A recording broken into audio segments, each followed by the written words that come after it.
কৃষ্ণ। সমস্ত সনাতনী সুধী ভক্ত ভাই ও বোনেরা, আজকে সম্মিলিত সনাতনী সমাজের উদ্যোগে প্রাকৃতিক বৈরী পরিবেশের মধ্যেও স্বধর্ম, কৃষ্টি, সংস্কৃতি, দেশাত্মবোধ, দেশপ্রেমের আলোকে আপনাদের সকলের নিরবচ্ছিন্ন সহযোগ, অংশগ্রহণ এবং এই প্রবল বৃষ্টির মধ্যে ৩-৪ ঘন্টা আপনাদের সাবলীল উপস্থিতি সত্যি প্রেরণাদায়ী এবং সনাতনী সমাজের নিকট অত্যন্ত আশাব্যঞ্জক।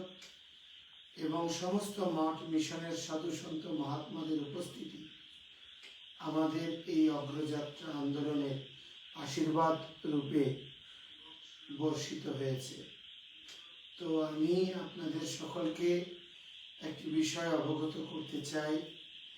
আজকে এই সমাবেশের সমাপ্তি ঘোষণার পরে আমি যখন প্রবর্তক শ্রীকৃষ্ণ মন্দিরে চলে আসি, ইস্কন প্রবর্তক শ্রীকৃষ্ণ মন্দিরে আসার পরে জানতে পারি সেখানে পিডিবির যে আবাসিক কোয়ার্টার, তার পেছনের বিল্ডিং থেকে আপনার ঢিল ছোড়া হয়েছে।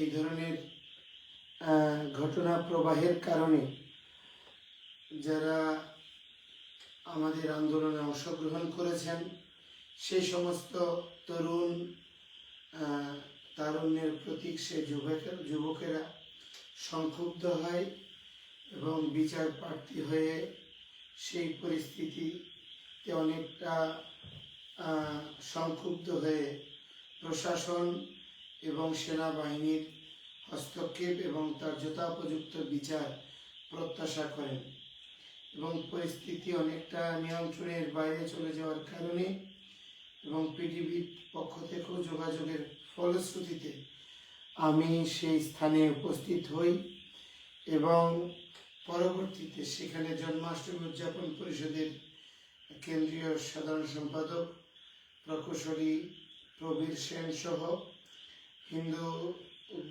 বৌদ্ধ, খ্রিস্টান কল্যাণ ফ্রন্টের বিভাগীয় সম্পাদক তমাল ধর এবং যেই সমস্ত ঢিল ছোড়ার ঘটনা বিষয়ে যারা ভিডিও করেছেন সেই সমস্ত সংক্ষুব্ধ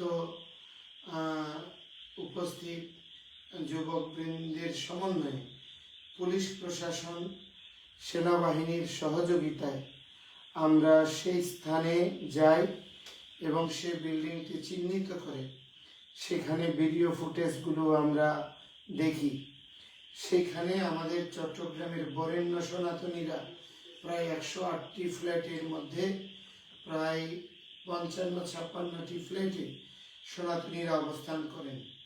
তো তারা সহ উপস্থিত থেকে আমরা ভিডিও ফুটেজগুলো দেখেছি, বিল্ডিংটা পরিদর্শন করেছি এবং বিল্ডিং থেকে ঢিল ছোড়ার সম্ভাব্যতাগুলো আমরা নিরীক্ষণ করেছি।